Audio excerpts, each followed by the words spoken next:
welcome everyone. This is Minu at AngloLink.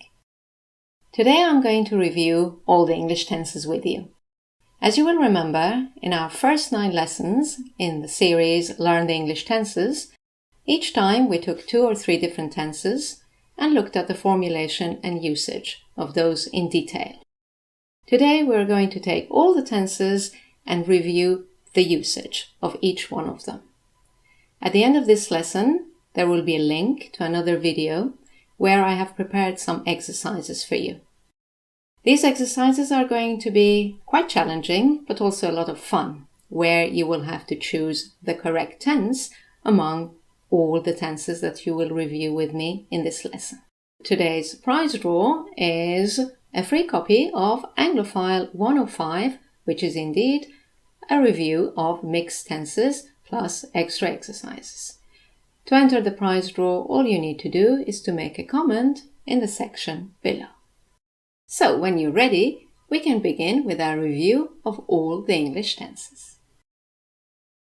All English tenses. As you know, I have explained the different English tenses to you in my 9 videos on tenses. In each video, we have looked at the formulation and usage in detail. In this lesson, we're going to summarize and review the usage of all these tenses together.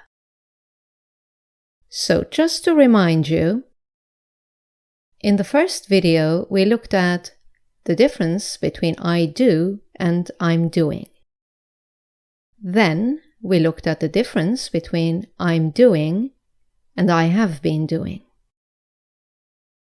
In the third video, we looked at I have been doing and I have done.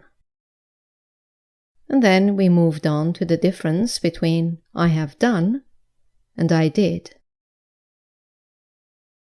In my 5th lesson, we looked at action verbs and state verbs. The 6th video was on future tenses. We looked at the difference between I will do and I am going to do. And in the following video, we looked at the difference between I am going to do and I'm doing with a future time marker. In the 8th video, we looked at all the past tenses. I was doing, I had done, and I had been doing. And finally, we looked at all the future tenses. I will be doing, I will have done, and I will have been doing. So, let's start our revision by looking at present simple. I do, he does, etc. As you will remember, the present simple tense indicates a fact, a habit, or a regular action.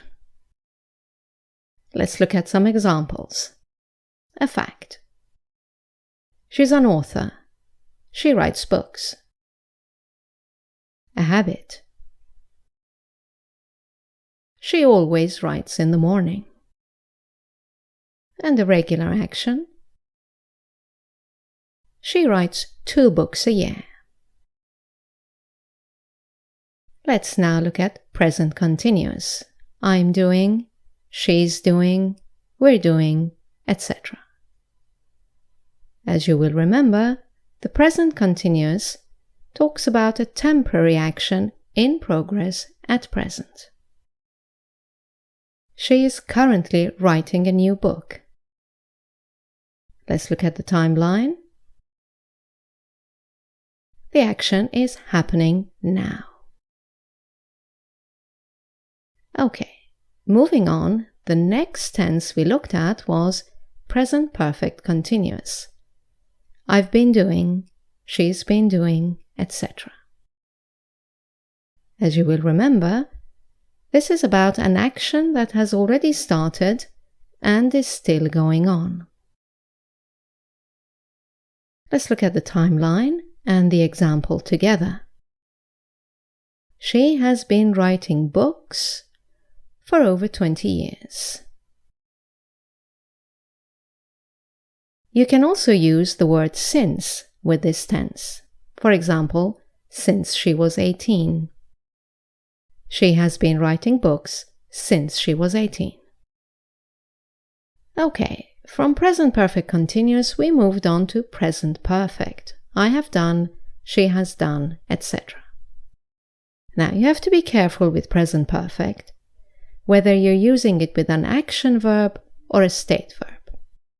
Let's look at the usage of the present perfect tense with an action verb. When you use this tense with an action verb like sit, go, come, dance, etc., it indicates a completed action, but there is no time specified in the past.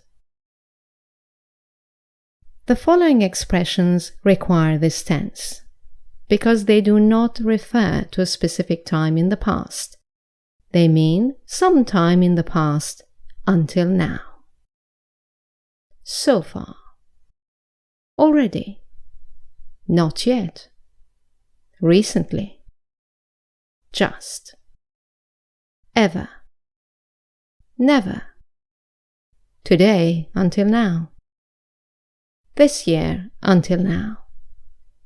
In the last few years. In the past week. For example, she has already written 40 books. Let's look at the timeline. The action is completed without saying exactly when. It's completed before now, which is the time of speaking.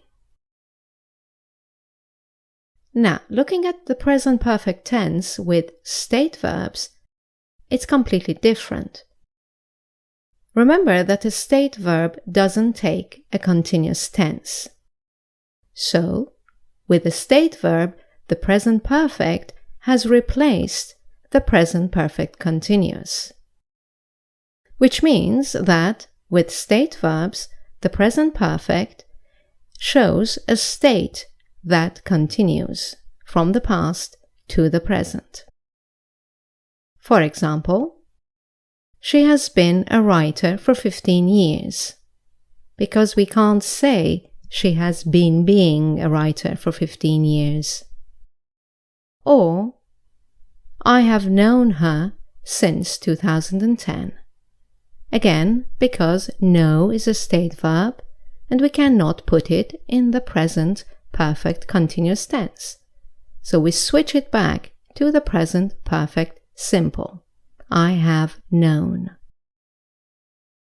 But the timeline will look exactly like the present perfect continuous tense. A state that started in the past and continued and is still correct at the present moment. Right, moving on to the past simple. I did, she did, etc. Remember that initially we contrasted past simple with present perfect, because past simple is also a completed action, but at a specified time in the past. Any time expression that refers to a specific time in the past requires this tense. For example, yesterday, last year, a week ago, when I was young. For example, she wrote that novel many years ago. Let's look at the timeline. She wrote that novel many years ago, or yesterday, or 2 weeks ago, or when I was 10. You have a specified time in the past. Okay, moving on now to past continuous. I was doing, we were doing, etc. As you will remember, this is an action in progress in the past, either when a shorter action took place or at a very precise moment. Let's look at the timeline. She was writing that novel when she became ill. The next tense we looked at was the past perfect. I had done, we had done, etc. And as you will remember, that was about a completed action in the past, either before another action took place or before a very precise moment. Let's look at the timeline. She had written that novel before she became ill. Okay, moving on to the next tense, which was past perfect continuous. I had been doing, we had been doing, etc. And as you remember, this is an action that had started, continued for some time, and was still in progress in the past. Either before another action or before a very precise moment. Let's look at the timeline. She had been writing that novel for a few months when she became ill. Okay, moving on to future tenses now and starting with future simple. As you will remember, there are two main usages. The first one is a decision at the time of speaking, and this is used mainly in dialogues, and it's best to use the contracted form. For example, someone says, Dan called earlier, he wants you to call him back. Reacting to this sentence, the listener will say, okay, I'll call him as soon as I can. The second usage was for a possibility in the future, and usually you need to include an expression of possibility in your sentence. For example, I will probably call him this afternoon. From future simple, we moved on to the going to form. I'm going to do, she's going to do, etc. And as you will remember, there are also two usages. The first one is an action in the future that has already been planned by the speaker. For example, I'm going to call Dan after lunch. The speaker has already decided what he or she is going to do. This form is also used for something that is certain to happen in the near future. I know he's going to invite me out. The speaker is sure that this action is going to happen. Right, then we contrasted going to with present continuous with a future time marker. I am doing something tomorrow. She's doing something next week, etc. And as you will remember, this refers to a fixed arrangement for the future. For example, Dan has invited me out for dinner and I've accepted his invitation. We have a date. So you should say, I'm having dinner with Dan tonight. Okay, moving on to the next future tense. Future continuous. I will be doing, we will be doing, etc. As you will remember, there are also two usages for this tense. The main one refers to an action in progress at a specific time in the future. It's the equivalent of the present continuous tense or the past continuous tense. For example, will you be home at 9 o'clock tonight? Let's look at the timeline. No, I will be having dinner with Dan at that time. The second usage of the future continuous tense was replacing the going to form for the future or the be doing form for the future. For example, are you going to pay for the meal? Yes, I will be paying because he paid last time. In this example, the future continuous tense will be paying has replaced the going to pay. Which restaurant are you going to? We will be going to the Mexican restaurant. In this example, the future continuous will be going has replaced the present continuous for a future arrangement, are going. Right then, moving on to the next future tense, future perfect. I will have done, we will have done, etc. As you know, this refers to an action that will be completed in the future, either before a specific moment or before another action takes place. Let's look at the timeline. We will have left the restaurant by midnight. And finally, future perfect continuous. I will have been doing, we will have been doing, etc. As you will remember, this is an action that will have started, will have continued for some time, and will still be in progress in the future,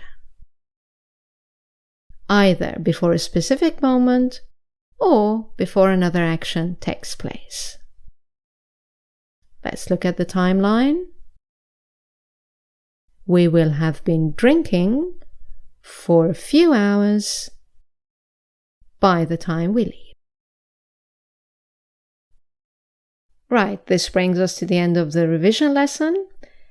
We have prepared a video with exercises on mixed tenses for you. All you need to do now is to click on this image to go and do the exercises.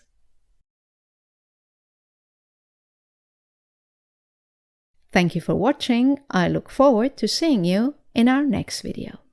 Bye now.